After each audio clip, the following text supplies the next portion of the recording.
Señoras y señores, les damos la más cordial de las bienvenidas a esta conferencia magistral, la legitimidad democrática del juez constitucional y el efecto de sus sentencias, dictada por el ministro de la Suprema Corte de Justicia de la Nación, doctor José Ramón Cosío Díaz.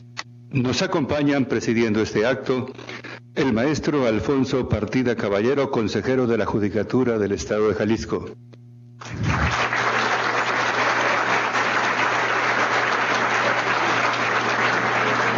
El maestro Itzcoatl Tonatiuh Bravo Padilla, rector general de nuestra Universidad de Guadalajara.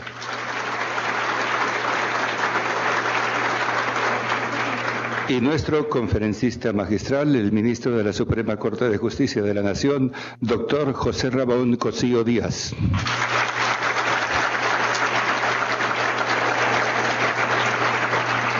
En primer término, escucharemos el mensaje del maestro Itzcoatl Tonatiuh Bravo Padilla, rector general de nuestra Universidad de Guadalajara. Si usted quiere verle aquí donde usted sienta como ve.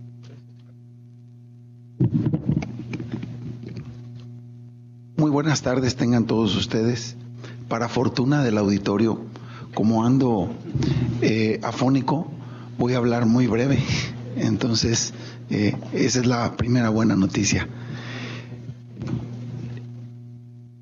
Señor consejero del Consejo de la Judicatura, maestro Alfonso Partida Caballero, distinguido ministro de la Suprema Corte de Justicia de la Nación, doctor José Ramón Cosío, distinguido auditorio, señor licenciado Raúl Padilla, ex rector de nuestra Casa de Estudios y presidente de la Fundación Universidad de Guadalajara, distinguidos invitados, señor rector del Centro Universitario de Ciencias Económico-Administrativas, Alberto Castellanos, distinguidos participantes.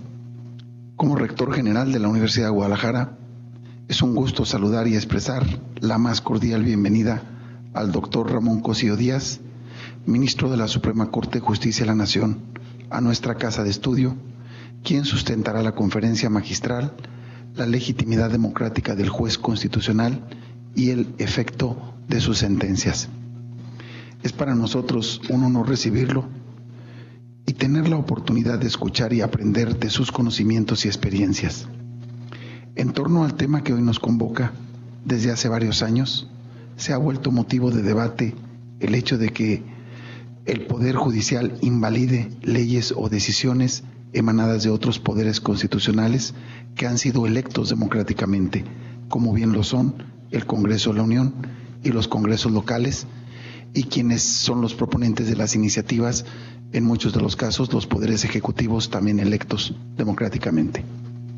Ante ello, hay quienes se preguntan, ¿cómo es posible que la voluntad de algunos ministros prevalezca sobre la de los legítimos representantes del pueblo? Por una parte, los señalamientos en contra de la injerencia del Poder Judicial en el ámbito del legislativo sustentan que la justicia constitucional tiene un carácter elitista, sobre todo en función de que los jueces no son electos por vía democrática. Por el contrario, los argumentos a favor de la participación del Poder Judicial en las atribuciones del Poder Legislativo sostienen que los jueces constitucionales protegen los derechos de las minorías en contra de las mayorías y además aseguran la fuerza normativa constitucional.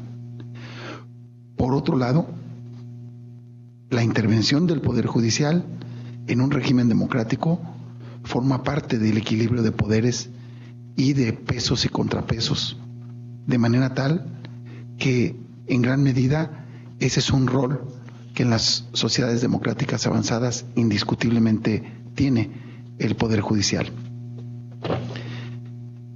Respaldado por una amplia experiencia en el ámbito jurídico, nuestro invitado nos comentará, entre otras cosas, las funciones de un tribunal constitucional, así como los alcances y limitaciones, y despejar las dudas sobre las controversias que se han suscitado al respecto. Como el consejero Alfonso Partida hará una semblanza completa de la trayectoria del ministro, yo solamente quisiera comentar que lo avala una sólida trayectoria como docente y especialista en Derecho Constitucional, aunada a su experiencia en el servicio público.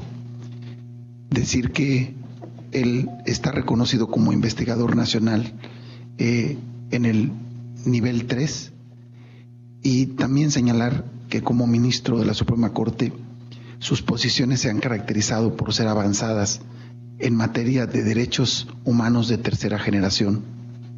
Algunos ejemplos lo dicen: el caso Radilla, cuando el ministro junto con la mayoría consideraron que los juzgadores y tribunales ordinarios pueden inaplicar artículos que consideren contrarios a la Constitución Federal y a los tratados internacionales, perfilando el modelo de control difuso de la constitucionalidad. Luego, cuando el ministro fue el único que consideró que no deben prevalecer las limitaciones de los derechos humanos que expresamente se encuentran previstas en la Constitución, sino que deben tomar en cuenta los tratados internacionales. En el caso Florence Cassés, el ministro consideró que sí se le debería conceder el amparo, pero no para ser liberada automáticamente. En los diversos asuntos sobre matrimonio igualitario, por ejemplo, la postura del ministro ha sido precedente fundamental en la propuesta que ha hecho el presidente de la República y que se encuentra como iniciativa. La invalidación del Código Civil de Jalisco en esa materia, en esa parte, tiene que ver precisamente con esto.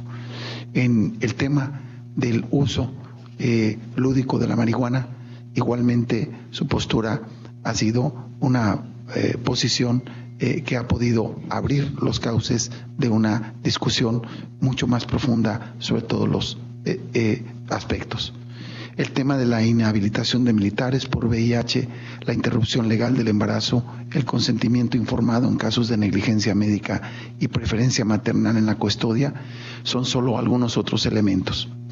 No quisiera dejar de expresar esta bienvenida sin comentarles a ustedes que el ministro Cosío también es un defensor de la autonomía universitaria y del principio de libertad de cátedra, y la posición que le ha caracterizado en las ponencias o en los argumentos cuando hay una discusión de fondo de esta naturaleza es precisamente la de la defensa de la autonomía constitucional de nuestras casas de estudio.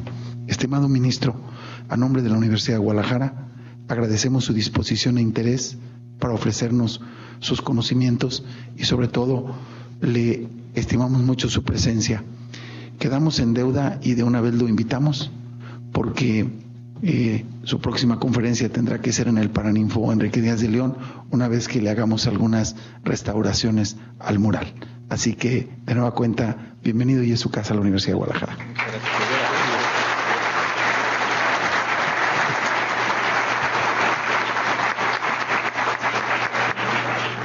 Acto seguido, para la presentación y lectura de la semblanza del doctor José Ramón Cosío Díaz, queda en uso de la palabra el maestro Alfonso Partida Caballero, consejero de la Judicatura del Estado de Jalisco.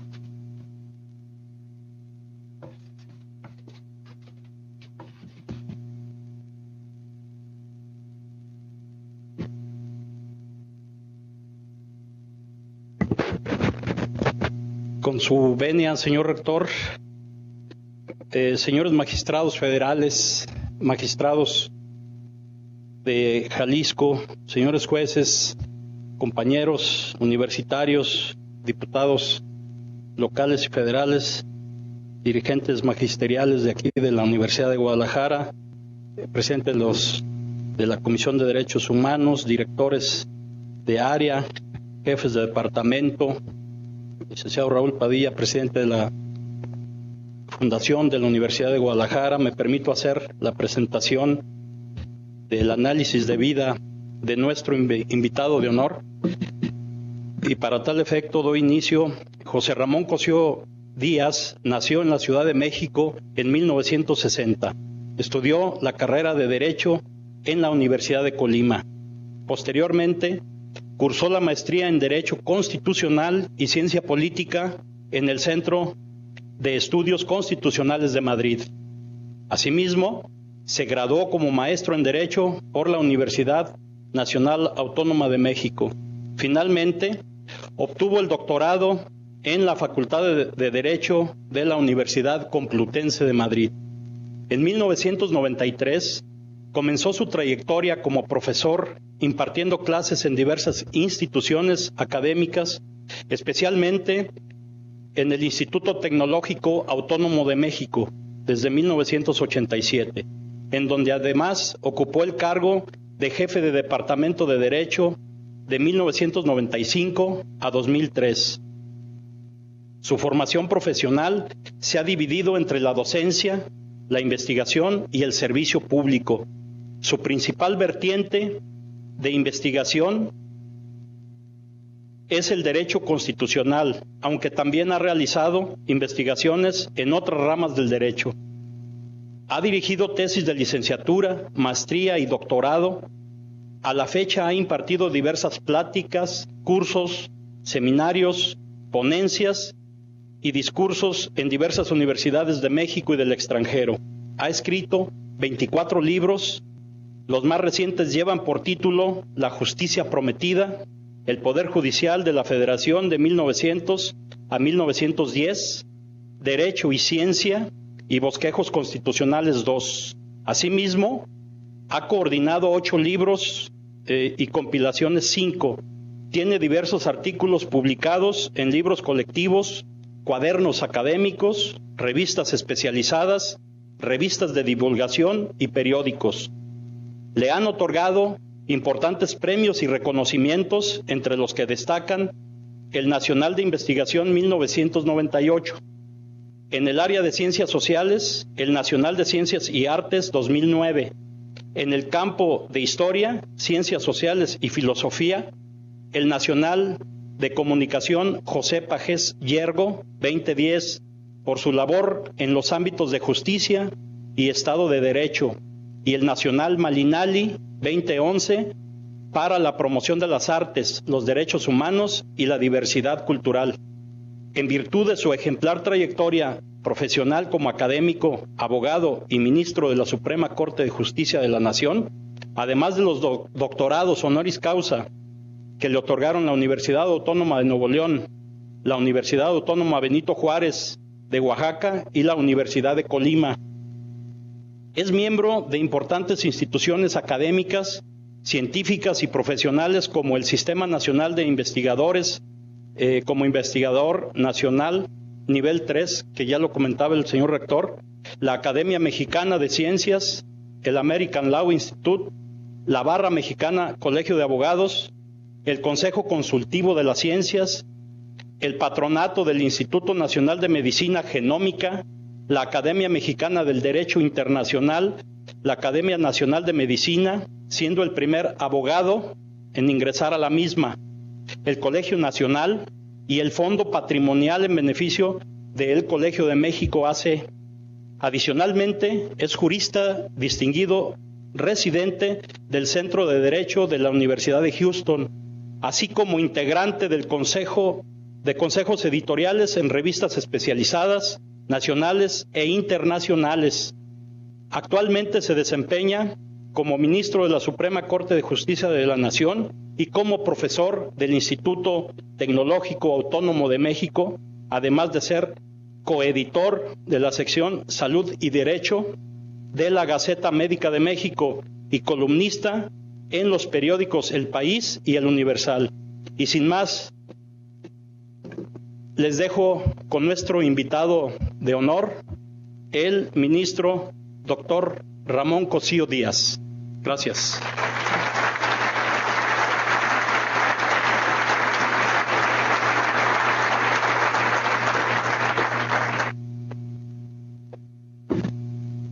Muchas gracias por la presentación, de verdad, maestro Partida. Muchas gracias, señor rector, por la invitación para estar esta mañana aquí con ustedes.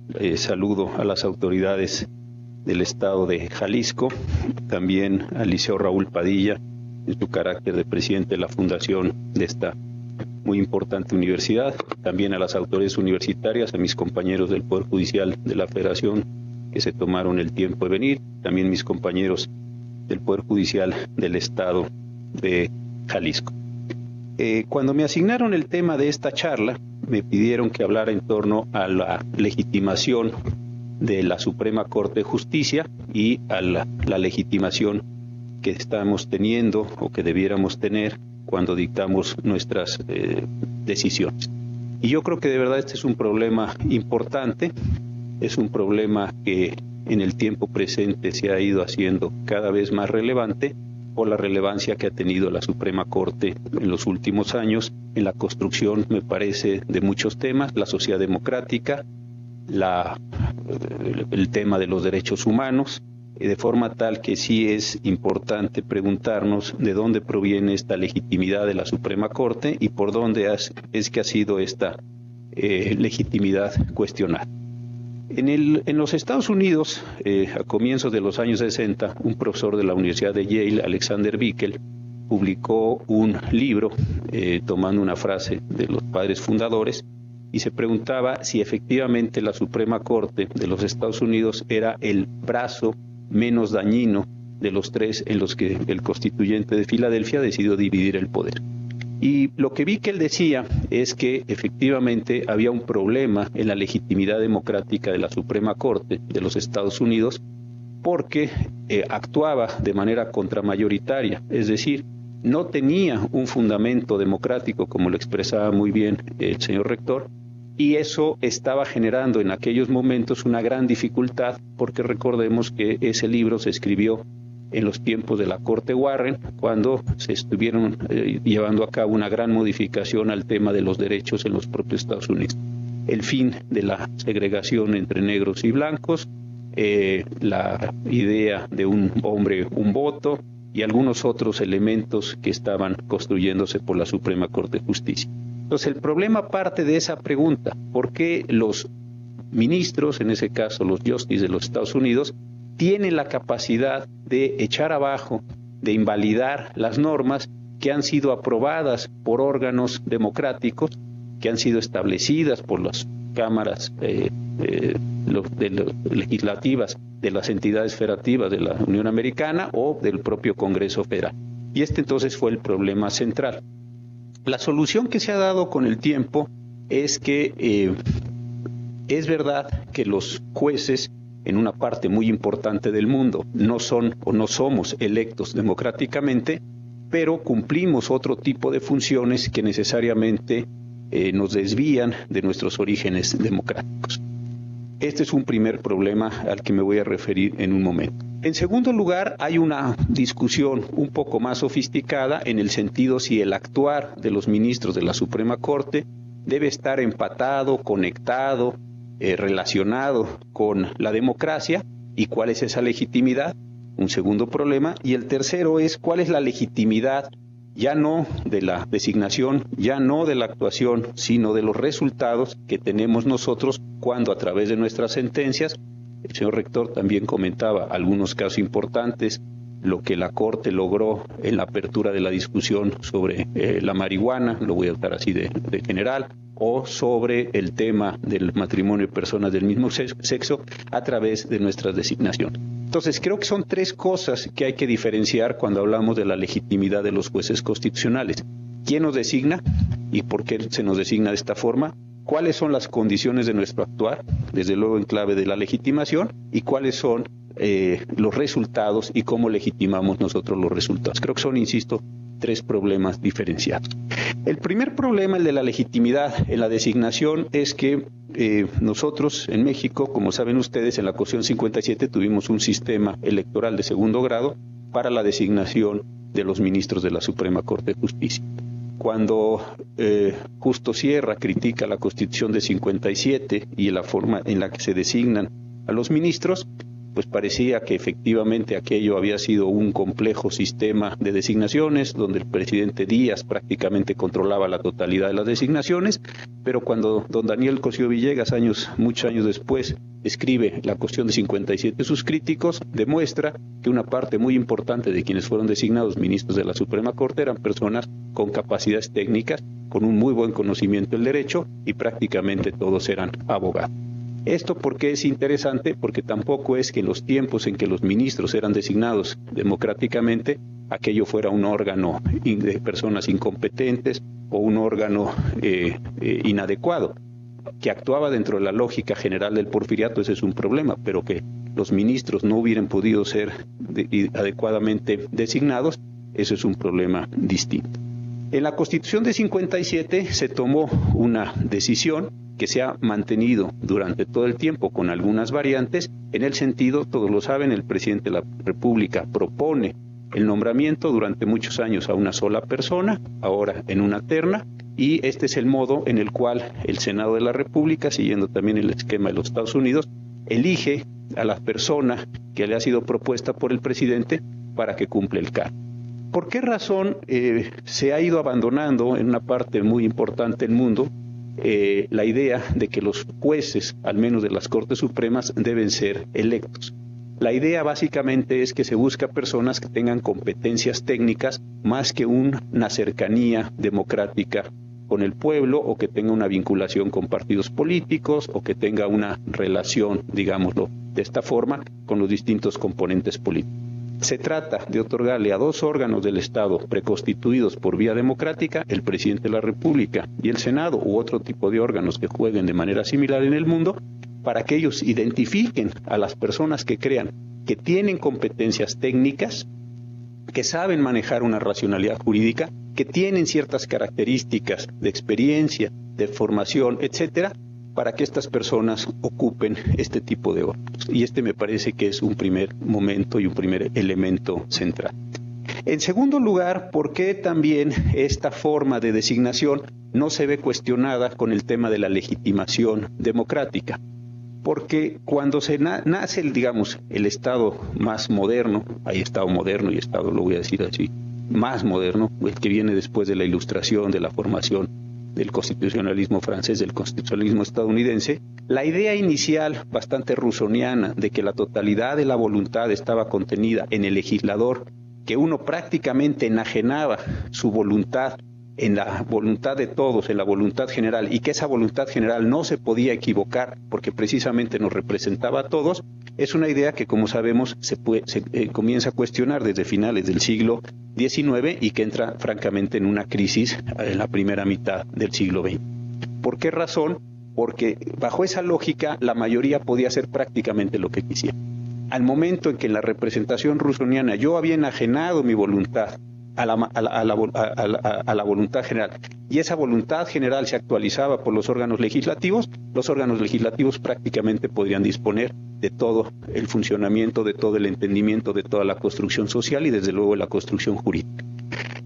En algo que no tiene que ver completamente con esa dinámica rusoniana, sabemos, y esto ya es una historia muy contada, de los problemas que se presentan en materia de derechos humanos en el nazismo, en el fascismo, en los procesos de la Unión Soviética, en el franquismo español, etcétera. Y cuando regresamos de la Segunda Guerra Mundial se empiezan a hacer preguntas mucho más importantes, en el sentido de ¿es posible dejar a la democracia funcionando por sí misma sin que tenga ningún tipo de restricción? ¿Es posible que los legisladores hagan cualquier cosa que a ellos les parezca y que no encuentren límites razonables para ese actuar? ¿O tenemos que encontrar algunos mecanismos, desde luego institucionales, para legitimar, para controlar ese tipo de actuaciones?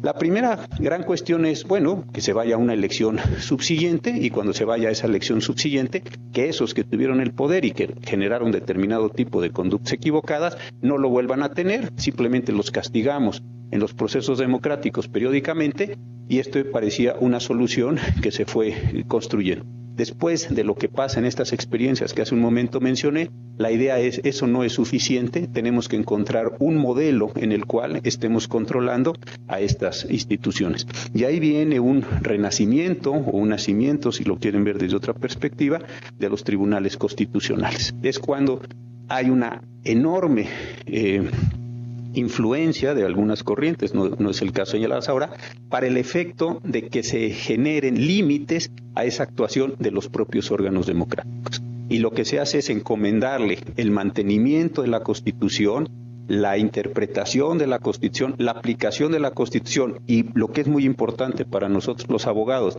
el control de todos los órganos del Estado a partir de lo que la propia Constitución disponga.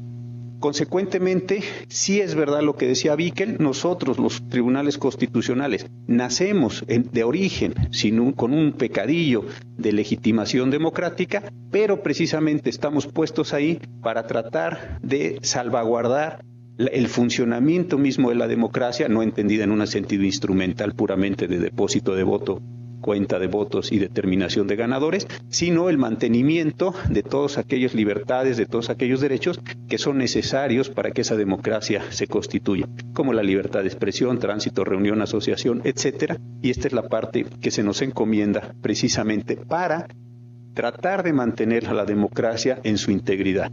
Si las autoridades públicas, legislativas, judiciales, administrativas, etcétera, se extralimitan, dejan de entender este entendimiento constitucional, dejan de comprender esa manera de actuar con la Constitución, dentro de la Constitución, dentro de los valores democráticos, los tribunales constitucionales tenemos entonces las posibilidades, siempre institucionalizadas, de declarar inválidas aquellas normas, por muy democráticas que sean, por muy mayoritarias que sean, por muy unánime que sean, y declararlas, insisto, inválidas y evitar que las propias mayorías vayan más allá de estos elementos.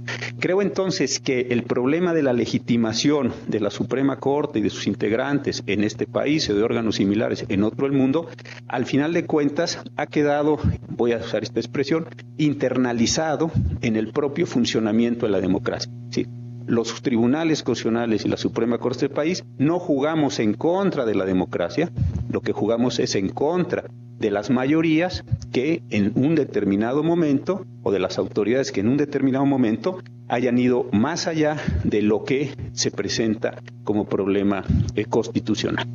Si nosotros encontramos, y ustedes lo ven cotidianamente, que tal autoridad emite esta tal o cual ley, este reglamento, esta norma oficial, esta circular, este decreto, esta sentencia, cualquier cosa, nosotros tenemos la posibilidad, siempre restringida a condiciones procesales, de identificar eso como una violación constitucional, anularlo y permitir este funcionamiento.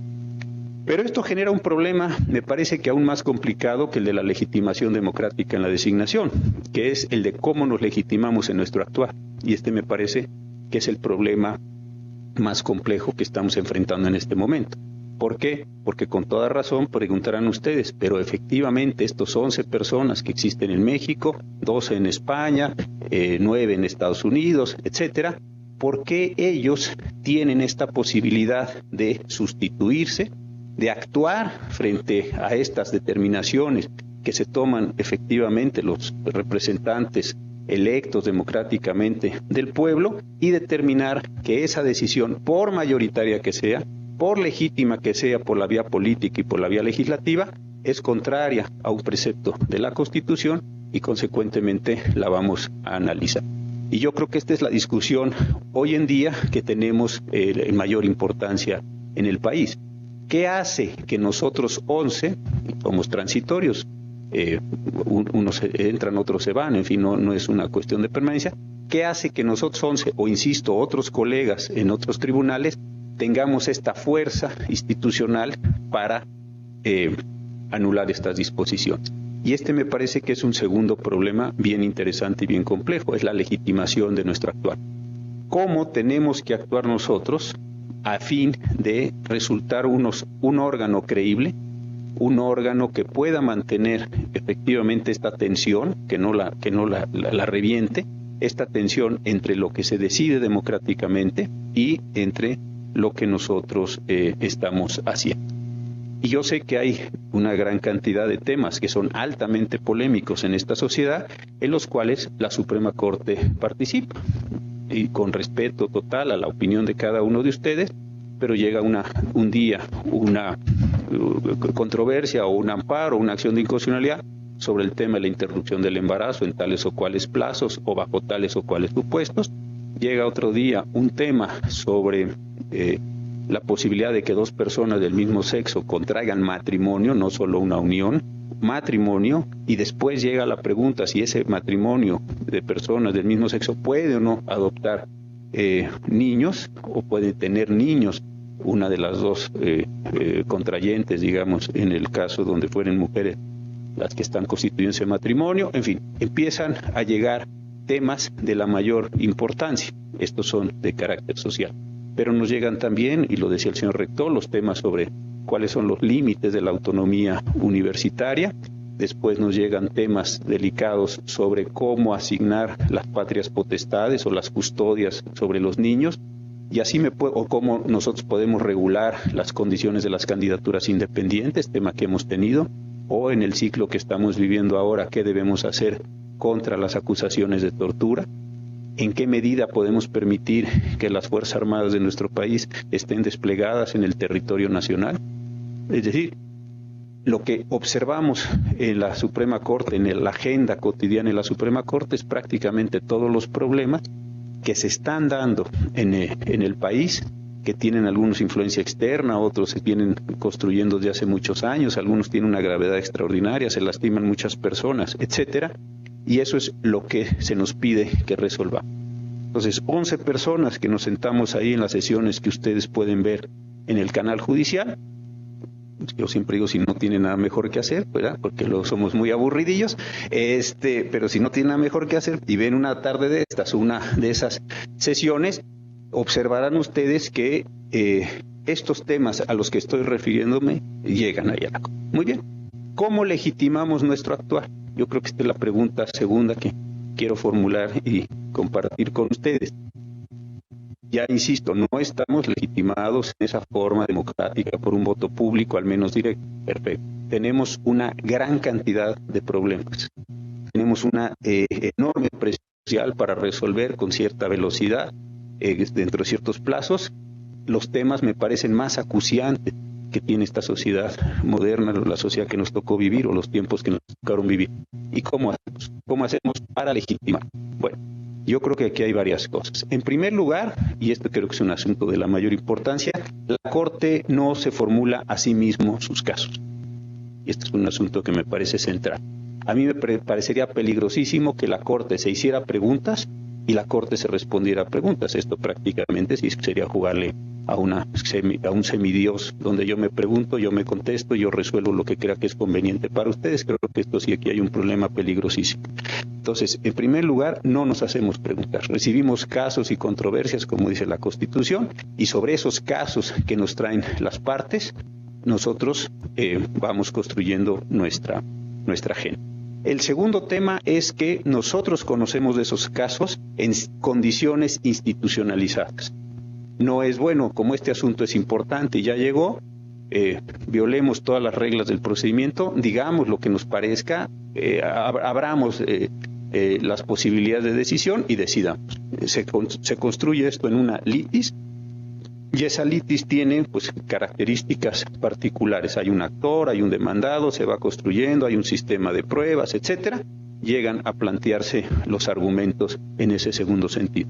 En tercer lugar, sé que es algo polémico, pero tenemos sesiones públicas y lo que nosotros estamos resolviendo es algo que ustedes pueden ver en tiempo real. Algunas personas me han preguntado si nosotros llegamos antes y tenemos como una especie de preaudiencia y donde nos ponemos de acuerdo, donde más o menos desciframos lo que va a haber ahí. La verdad es que no, llegamos, tenemos conversaciones bastante cotidianas sobre fútbol o en fin, lo que sea, lo que a quien ahí le guste, y después entramos a la sesión y lo que ustedes ven es lo que hay, como dicen en los Estados Unidos, lo que ven es lo que hay. No hay otras cosas ahí, etcétera. Entonces, me parece que ahí hay algunos elementos de restricción. La tercera cuestión, que es muy interesante, es esta vieja discusión si los jueces hacemos lo que se nos da la gana, ¿no? Esta vieja idea de algunos realistas estadounidenses también, en el sentido de los jueces resuelven por lo que desayunaron, ¿no? Que ustedes la habrán visto en los libros de Jerome Frank, que es el que ha llevado las cosas más al extremo. Entonces, si a mí me dieron bien desayunar en mi casa, pues ese día concedo amparos, y si me dieron mal desayunar, ese día niego todos o sobreseo todos. No, yo creo que el asunto no funciona así. El asunto es que otra vez hay un conjunto de reglas, tenemos un lenguaje en el que nos expresamos, tenemos un enfrentamiento con los colegas, uno sabe que hay cosas que no se pueden decir en ese contexto de discusión, que hay márgenes muy amplios para decidir, sin duda alguna hay márgenes muy amplios para decidir, pero quedamos nosotros constreñidos a cierto tipo de reglas institucionales. yo doy clase, como lo decía el maestro en la presentación, y les hacía alguna vez algunos alumnos me decían, profesor, usted resuelve lo que usted quiere y todo. La siguiente clase llegué y subí los pies a la mesa. Me senté y subí los pies a la mesa. Y me dijeron, profesor, baje los pies. ¿Por qué? Es que no puede estar eso. Entonces yo sí puedo, ustedes sí me pueden decir que hay ciertas reglas sociales que me obligan a bajar los pies de la mesa. Sí. Y ustedes creen al mismo tiempo que yo llego a la corte y digo la primera lindura que se me ocurre. No. Entonces ven ustedes cómo hay un constreñimiento de las formas, en este ejemplo muy burdo que estoy poniendo, donde nosotros nos acotamos. Usamos un lenguaje de nuestro tiempo, usamos categorías jurídicas de nuestro tiempo, invocamos todas las mismas fuentes, la misma jurisprudencia, los mismos autores, los mismos textos, estamos bordando alrededor de esos mismos textos. Que esos textos tienen un margen de interpretación y de subjetividad, sin duda, pero también en términos de la polémica que nos vamos construyendo, se van anulando algunas de las posiciones. Las posiciones más extremas, vean ustedes cómo se diluyen o simplemente se quedan en votos particulares y se va construyendo alrededor un cierto centro para ir llegando a estas determinaciones. Yo creo que así es como se van legitimando estos órganos a través de este ejercicio de sus decisiones, a través de la manera en la que se razona, a través de las maneras en las que se preparan las sentencias y sobre todo en la manera en la que comparecemos públicamente, en el caso de la Corte, mediante sesiones públicas o ya en un ejercicio que es común a todos los órganos, por el tipo de sentencias que todos nosotros vamos otorgando y que todos nosotros vamos realizando cotidianamente.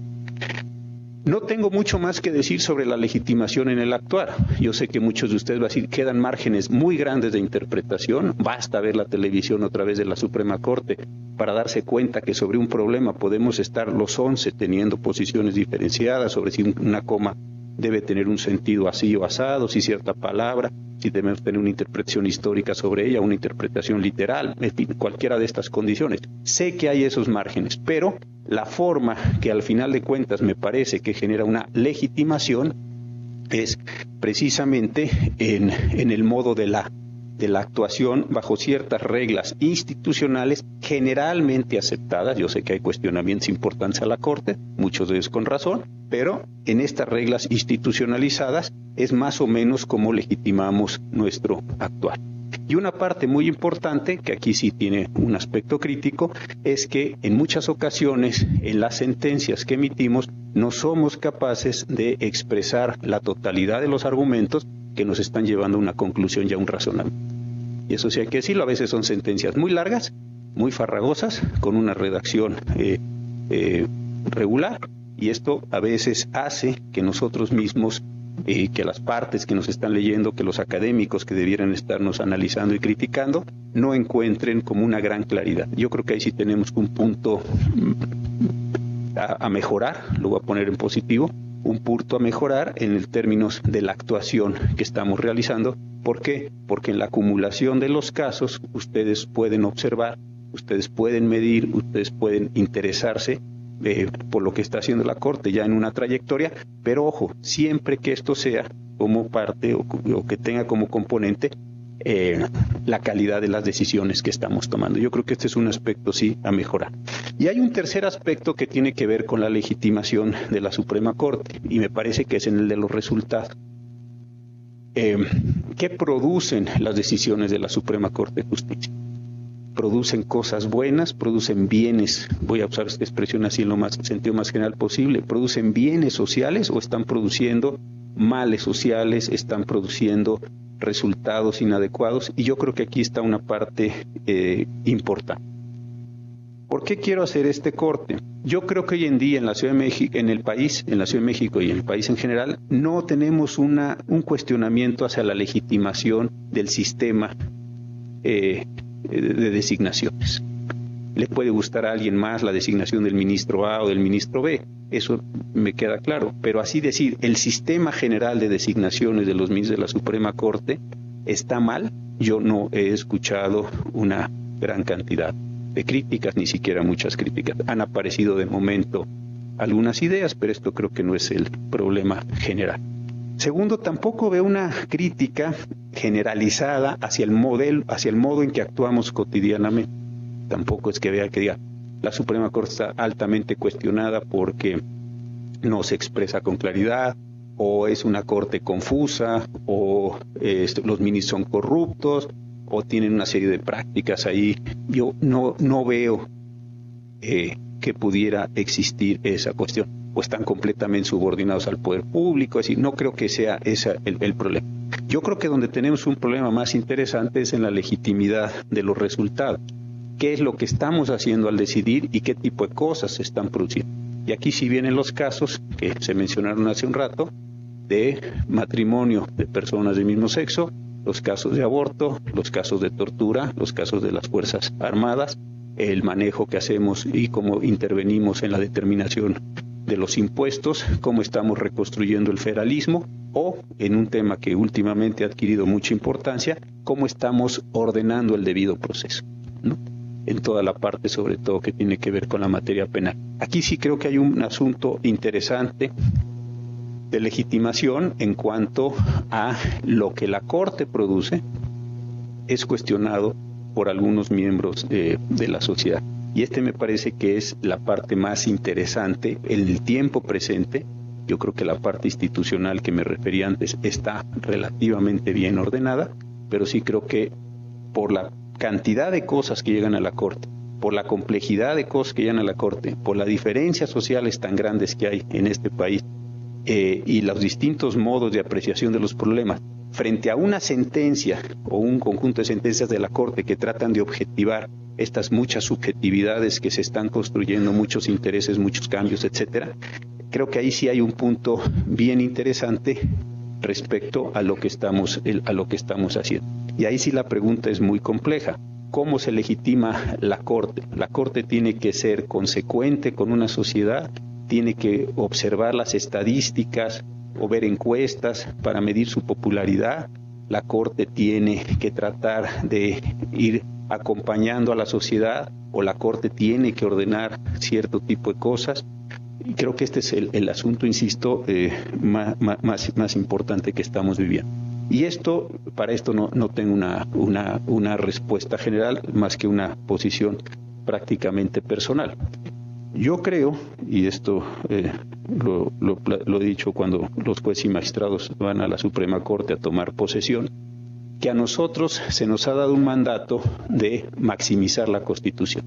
No se nos ha dicho que garanticemos la estabilidad financiera como el Banco de México, no se nos ha dicho que garanticemos la recaudación como el SAT. A nosotros se nos ha dado un mandato de optimización, vamos a decirlo así, de la totalidad de la Constitución. En el verano del 2011 se hizo una gran reforma en materia de derechos humanos, una increíble reforma en materia de derechos humanos y una increíble reforma a la Constitución en juicio de amparo. 2 meses después se dictó la sentencia del caso Radilla, que hacía referencia el señor rector, y me parece que la Corte recibió un mandato extraordinario para tratar de potenciar todos estos derechos en la medida de lo posible, los derechos humanos bajo una nueva antropología constitucional, le voy a llamar así un poco pedantemente, pero lo quiero poner en estas palabras, y al mismo tiempo para tratar de ordenar el resto del sistema federal mexicano. Yo creo que hoy la legitimidad de la Suprema Corte de Justicia por los resultados debiera, que no se está haciendo así, medirse por la capacidad que la propia Suprema Corte de Justicia tenga de sostener y de tratar de ordenar la realidad en función de esos derechos humanos y de esas categorías constitucionales que tienen frente. Después, en cuanto al matrimonio igualitario, se me pregunta si los tratados internacionales siguen enunciando que solamente matrimonio es la relación de un hombre con una mujer. ¿Eso es cierto? No, entiendo yo que no, pero con independencia de que lo dijeran, me parece que el párrafo segundo del artículo primero, donde dice que tenemos que privilegiar en relación del principio pro persona la aplicación de los derechos constitucionales, de los derechos humanos de fuente constitucional o los derechos humanos de fuente convencional, nos llevaría a buscar cuál es aquel que tiene la mayor protección para las personas. Por otro lado, con independencia de lo benéfico que pueda ser la iniciativa del presidente de la República sobre la modificación al primer párrafo del artículo 4 y varias modificaciones al Código Civil para el federal, Lo interesante de esto del matrimonio igualitario es que la Suprema Corte ya entendió y ya interpretó y ya lo postuló para que tenga efectos en los órganos jurisdiccionales de todo el país, que no respecto a los administrativos, el hecho de que el matrimonio no es esa unión exclusiva entre un hombre y una mujer y que tampoco tiene como fin exclusivo o preponderante o primordial la procreación de los hijos o el mantenimiento de la especie, como algunos códigos todavía dicen. Creo que el solo hecho de que la Corte le haya dado un contexto, un entendimiento más que un contexto distinto al artículo 4, me parece que sí es de una importancia enorme, con independencia de lo que dijeran los tratados internacionales. Dice que en mi opinión, y esta va a ser muy personal, si en México la marihuana debe regularse plenamente, parcialmente, por etapas o mantenerse prohibidas. Yo voté a favor de la legalización en este sentido, pero sí creo que hay una cuestión que es un poco trágica en el asunto. Conste que yo voté, conste que estoy de acuerdo en eso, pero creo que fue una pena que el asunto hubiera iniciado judicialmente. A mí me hubiera gustado mucho más que hubiera iniciado legislativamente. ¿Por qué? Porque nosotros tenemos sentencias en las cuales podemos decir muy pocas cosas. Aquí vinieron 4 personas, amparamos esas 4 personas y después prácticamente fue decirle a COFEPRIS, pues a ver COFEPRIS, ¿tú qué haces con ellos? Yo creo que ese no es un buen camino. Creo que el camino hubiera sido que nuestra clase política se diera el tiempo. Voy a poner un ejemplo que me parece muy bien realizado, que es el de Uruguay, con tiempo suficiente, ver cuáles van a ser los programas educativos, porque una cosa que esté legalizada y otra cosa que queremos que las personas estén consumiendo marihuana, me parece una diferencia muy importante. ¿Cuáles son los programas de deshabituación? ¿Quién la va a cosechar? ¿Quién la va a comercializar? ¿Cuáles son las cantidades? Me parece que necesitaba una regulación muy grande. Esto no se puede hacer desde una sentencia judicial. Lo que la sentencia hizo fue simplemente estallar el problema para que después se abriera.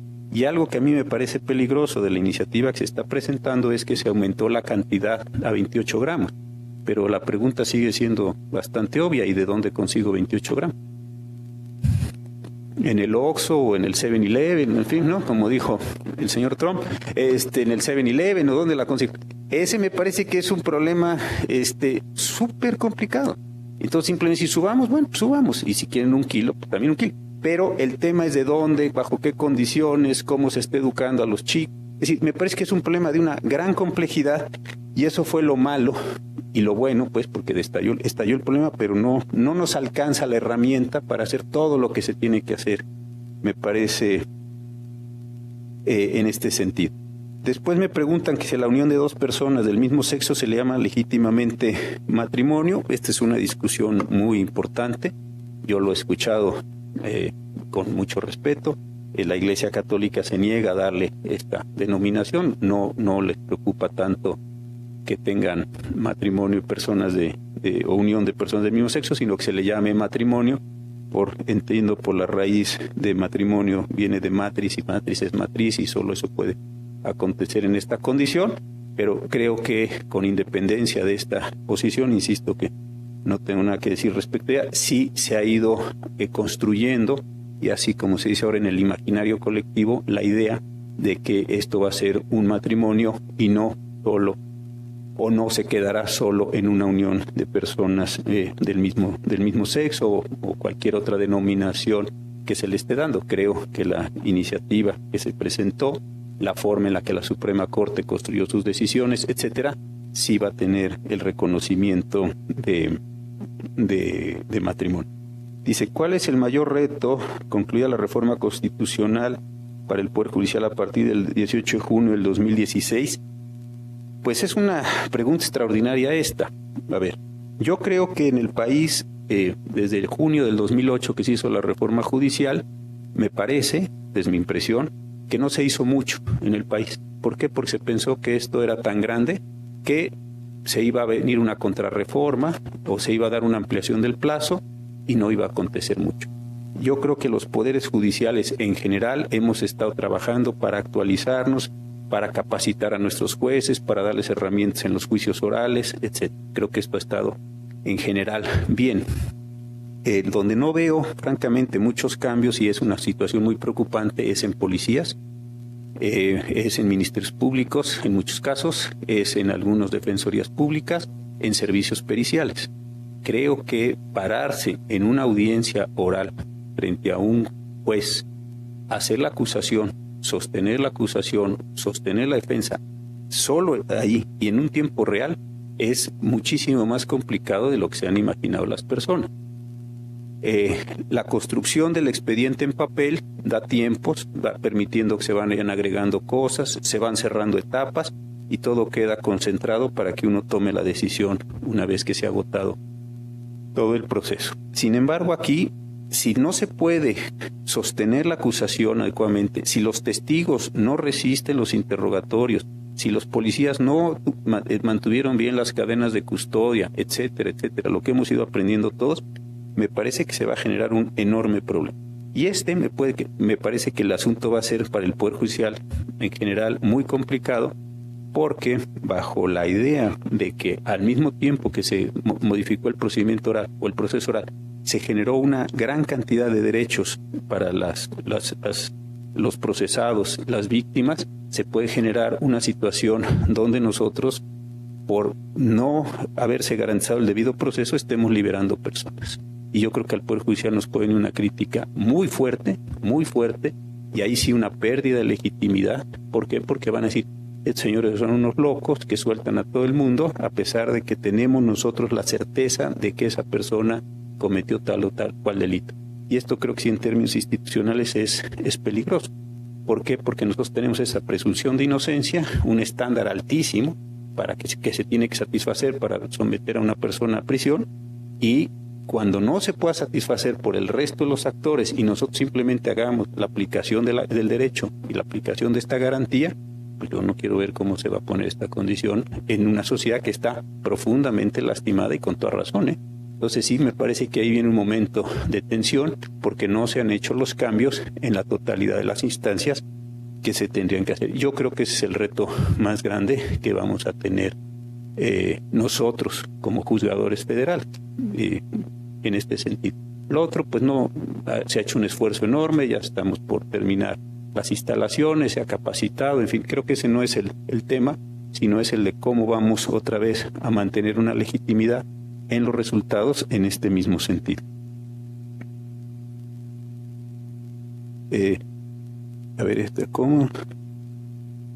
¿Cómo legitimar las decisiones políticas y no jurídicas y no apegarse a derecho por la Suprema Corte? Este es un problema también muy complicado porque suele pasar que quien gana en el litigio pues piensa que tenía toda la razón y que los ministros simplemente fuimos unos instrumentos o una especie así como de mano invisible para llevar su pretensión a un buen resultado. Y cuando la pierde, pues piensan que los ministros o los jueces somos corruptos, somos ignorantes, no pensamos bien lo que dijimos, etcétera. Y ahí es donde me parece también que se mete este componente político, ¿no? Es decir, cuando resolvemos de cierta forma, es que seguramente la clase política hizo tales o cuales cosas. Es decir, cómo generamos una diferenciación entre lo que es una decisión técnica y lo que es una decisión política. Yo creo que es a través del lenguaje. Si nosotros nos salimos completamente de la litis, si nos salimos del código, si nos salimos de las pruebas y empezamos a argumentar cosas allí ideales, pues me parece que sí podría darse esta condición donde podrían ustedes considerar que es una decisión política. Pero si mantenemos cierta, que nunca es total, si mantenemos cierta racionalidad, cierto lenguaje, ciertas formas aceptadas, presencia de ello, pues me parece que sería difícil que se cuestionara que se está tomando una decisión política. Yo leyendo cuándo se han considerado en la historia algunas decisiones políticas, me parece es que cuando se fuerza extraordinariamente todo el modelo jurídico para al final de cuentas hacerle decir al modelo o a la decisión o al proceso aquello que no era posible que se dijera desde el comienzo. Piensen ustedes en procesos como el de revueltas que tuvimos acá después de los años 60, ¿no? Después del 68, etcétera, cuando sí hay un forzamiento en las declaraciones, en las acusaciones, para que se dijeran cosas que o no acontecieron o que difícilmente uno le podría asignar a este sujeto todos estos elementos, así como que él quería destruir al régimen. Me parece que esas formas de meter unos elementos que no tienen cabida en esta racionalidad, insisto, ese es lo que se podría considerar. Luego, la legitimación para actuar llega al grado de legislar en esta democracia. Pues este es un problema también muy interesante. Cuando nacieron los tribunales constitucionales, y esta era la teoría general, se decía, muchos de ustedes lo saben, por Kelsen, que era un legislador negativo. Es decir, yo no voy más que a decir que esa ley que usted emitió es una ley inconstitucional. Punto. No puedo decir más. ¿Y qué hago? No sé, señor legislador, es un problema que a usted le corresponde. Simplemente considere que no existe la ley. Lo que pasa es que el tamaño del golpe que damos nosotros a través de una sentencia es tan grande, los tribunales en general, que nos ha llevado en todo el mundo a hacer matizaciones, ¿no? Es esto que los italianos con mucha ingenio le llaman las sentencias aditivas, manipulativas, interpretativas, en fin, una gran cantidad de caracterizaciones que tienen ellos. ¿Por qué? Porque en muchas ocasiones es muy complicado simplemente decir que se quede esto y todo lo demás y que no tenga ningún tipo de consecuencia. Hay consecuencias en el tiempo que a veces nosotros nos metemos, ustedes las habrán visto, por ejemplo, en las decisiones de acciones de inconstitucionalidad en materia electoral, que generamos la nulidad de algo y después inicia el proceso electoral 3 días después y decimos, ¿qué hacemos? ¿Los dejamos así sin representación?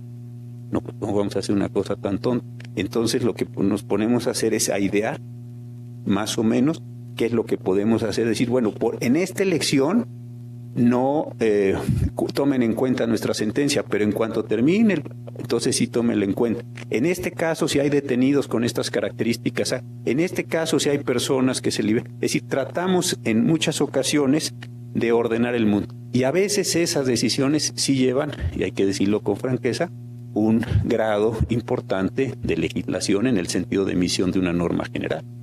No en el sentido del proceso formal que se sigue en el Congreso, desde luego, pero sí hacemos cosas y sí hacemos cosas. Y podrían ustedes ver en la parte final de las sentencias que se indican cosas, insisto, tratando de remediar algunos de los enormes problemas que estamos generando nosotros con la anulación de esa norma como consecuencia de su contradicción a la Constitución.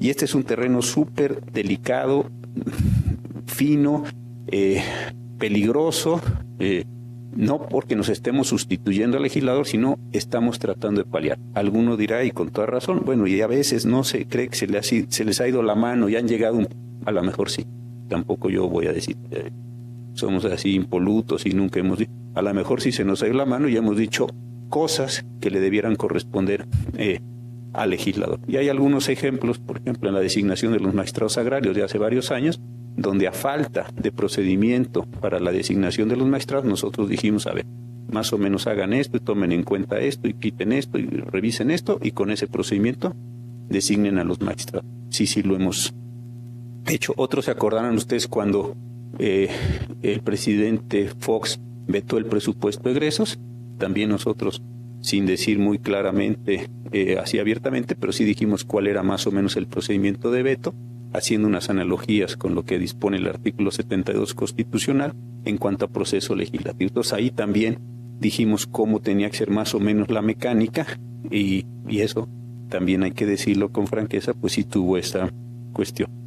Me preguntan si el control difuso de constitucionalidad de los jueces ordinarios tiene futuro si se limita la facultad de inaplicar leyes.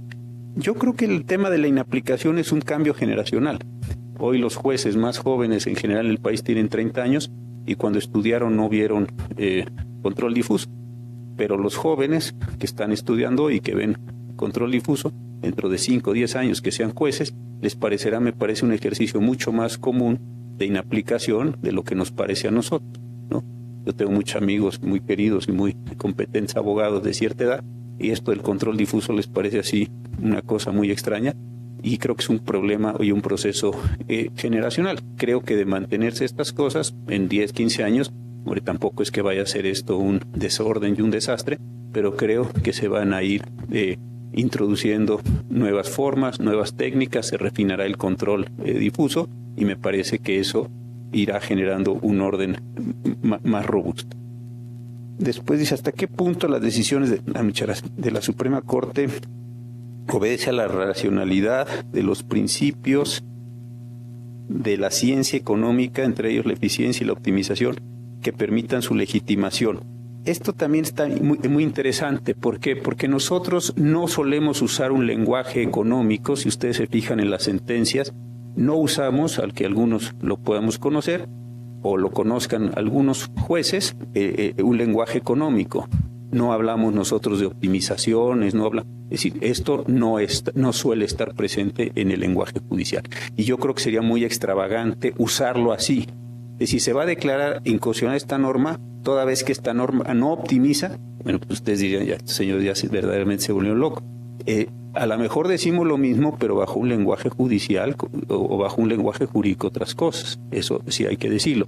Y sí ha habido algunos casos donde hemos tenido que utilizar herramientas económicas, como fue el caso, se acordarán algunos de ustedes, del predio del Encino, ahí en Santa Fe, en la Ciudad de México, porque había el problema de si ordenábamos la devolución del predio y se lastimaba la circulación ahí donde está el Hospital ABC y la Universidad Autónoma Metropolitana, etcétera, o se hacía un análisis económico bastante sofisticado para decir indemnícese a la familia con determinados montos. Ahí sí expresamente pedimos a la Universidad Nacional que nos hiciera un estudio, se determinaron los valores, se indemnizó a la persona y ahora parece ser que la circulación por ahí es buena. Pero ahí sí fue, insisto, expreso el caso, como también en otros casos de telecomunicaciones, y hemos también obtenido peritajes y algún tipo de conocimiento de otras áreas para tratar de descifrar cosas o asuntos de competencia económica que no son, digamos, de nuestro conocimiento ordinario. ¿Cómo evitar la judicialización de la política? Pues yo creo que la política está muy judicializada hoy en día. Basta ver todas las actuaciones del Tribunal Electoral, de los tribunales electorales de los estados. Una parte muy importante de lo que acontece en el mundo político está yéndose a vías jurisdiccionales.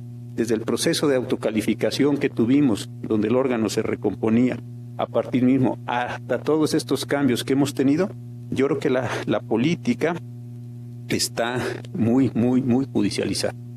Entonces yo no lo veo mal, porque si no sería tanto como decir, como la actividad política es una actividad privilegiada, es una actividad propia, es una actividad que tiene su propia lógica, que no entren ahí las reglas jurídicas o que no sean demandables o que no sean judicializables. Y bueno, ¿y qué hacemos con los miembros de los partidos? ¿Qué hacemos con los expulsados? ¿Qué hacemos con los que no alcanzan su legitimidad? ¿Lo dejamos eso en una especie de autorregulación partidista o lo llevamos a procesos y tratamos de racionalizar esos mismos casos? Creo que hoy está muy a darse que si el derecho, si en derecho humano el derecho está a casarse, también está el derecho a divorciarse. Sí, yo creo que sí. Las modificaciones, pues sí, ¿no? Pues sí, ahí sí cada quien. Ya no voy a decir más porque si no va a parecer que estoy dando consejos, pero el tema me parece que sí, pues sí, se puede entrar y se puede salir y es igual, ¿Qué opina de los derechos humanos procesales contra cuestiones de fondo?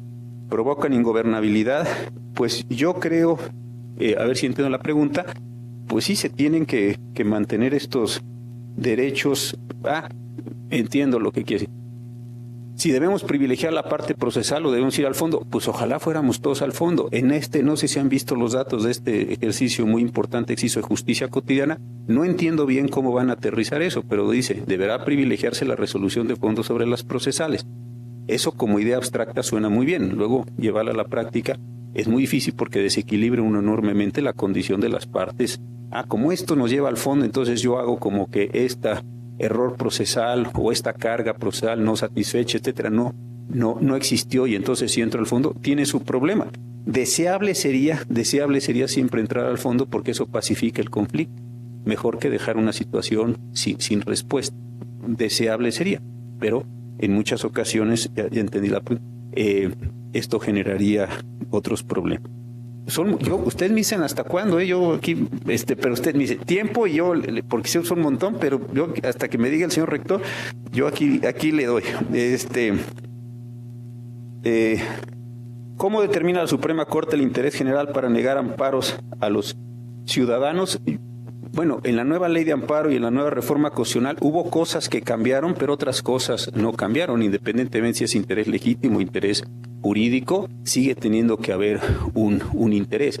Entonces era lo que yo decía hace un rato, una forma de legitimarse la Suprema Corte o tratar de ordenar su actuación es precisamente esta, no decir a mí este caso me parece interesantísimo, yo me voy a quedar con el caso y con independencia de las condiciones procesales lo voy a resolver.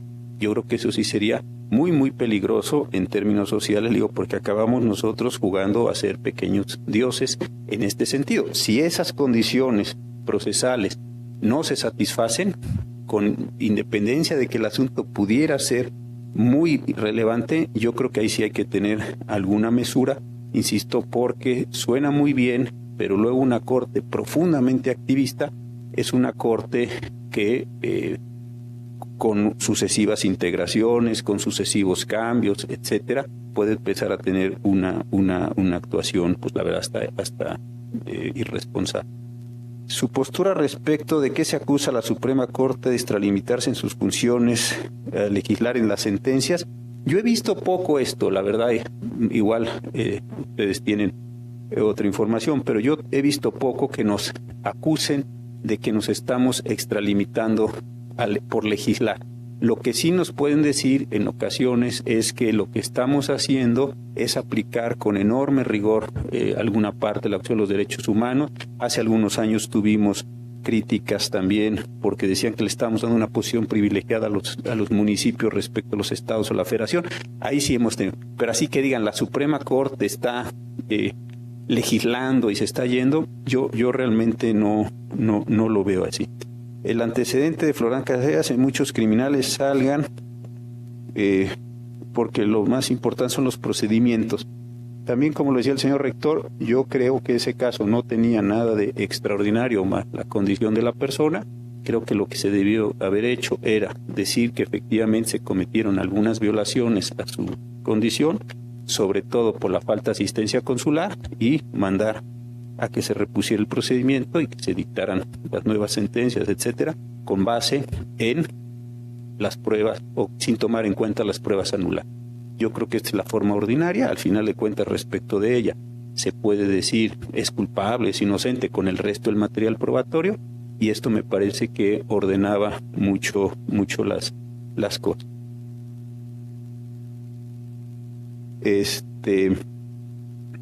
¿Existe invasión de facultades con el Poder Legislativo al emitir las sentencias?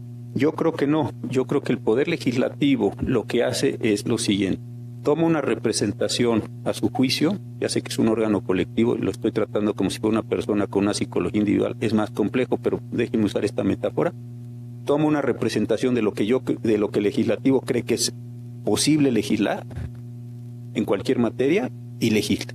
Y después, en acción, en controversia, en amparo, en lo que sea, vienen y nos preguntan, oye, esa representación que tuvo el legislador de la Constitución y esa forma en que plasmó su representación, a juicio de ustedes, ¿eso no es constitucional? Pues sí, a veces, o no a veces. Entonces, por eso creo que así se puede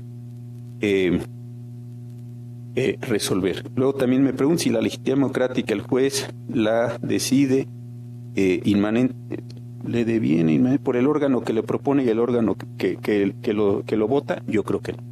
El hecho que el presidente de la República nos haya propuesto y el Senado nos haya aprobado por 2/3 partes, yo creo que simplemente nos coloca en la silla. Después de ahí yo creo que es una legitimidad, como en casi toda la vida, que uno se tiene que ir ganando diario, a través de las decisiones, a través del comportamiento, a través de los argumentos. Es decir, creo que es un proceso cotidiano. Creo que simplemente, para decirlo así en términos deportivos, es el saque, y después ya viene todo un proceso cotidiano, regular, de legitimación. ¿Qué opino de la inconstitucionalidad de las reformas a la propia Constitución? Bueno, vemos varios en la Corte, pocos ahora, en los que creemos que sí se puede impugnar una reforma constitucional por vicios de procedimiento. Si el 135 dice 2/3 partes, 2/3 mayoría, y eso no se satisface, creemos varios que eso sí y está ya explorado.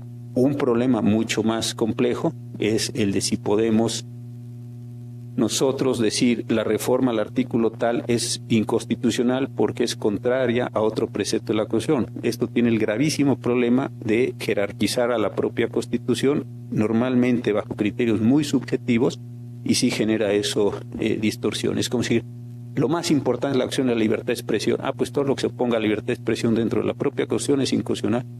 A ver, y eso fue el amparo de que se llamó el amparo de los intelectuales hace ya algunos años. Eso sí tiene algunos problemas muy, muy importantes. ¿Qué papel tiene la equidad de género en la legitimidad de la Corte? Bueno, 2 ministras a hoy, antes también 2, con la ministra Sánchez Cordero y la ministra Luna, o la ministra Luna y la ministra Piña.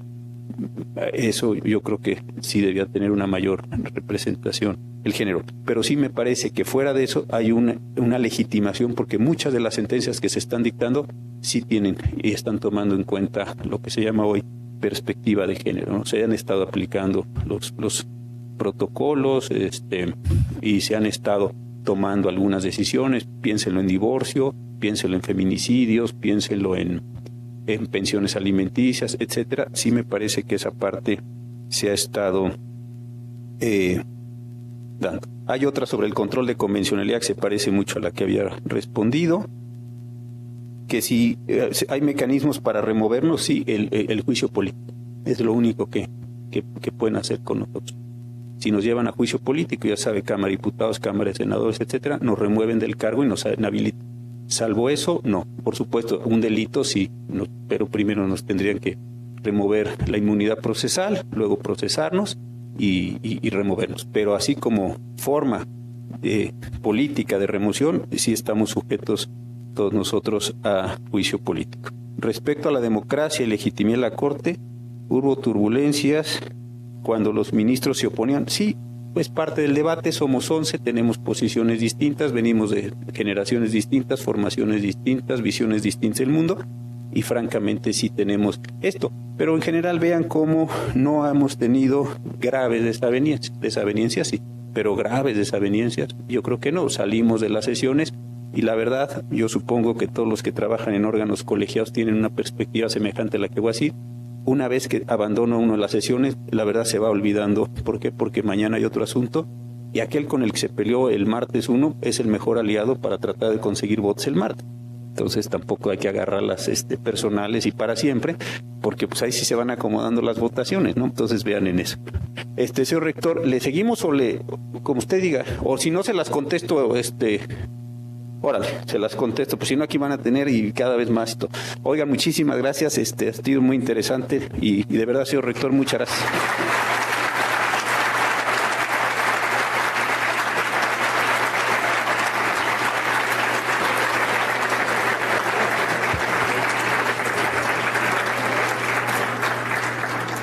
A continuación, el maestro Iscoat Tonatiuh Bravo Padilla, rector general de nuestra Universidad de Guadalajara, hace entrega a nuestro conferencista de un reconocimiento que a la letra dice: la Universidad de Guadalajara otorga el presente reconocimiento al doctor José Ramón Cosío Díaz por la impartición de la conferencia magistral La legitimidad democrática del juez constitucional y el efecto de sus sentencias. Atentamente piensa y trabaja, Zapopan, Jalisco, México, 27 de mayo de 2016, y firma maestro Iscoat Tonatiuh Bravo Padilla, rector general.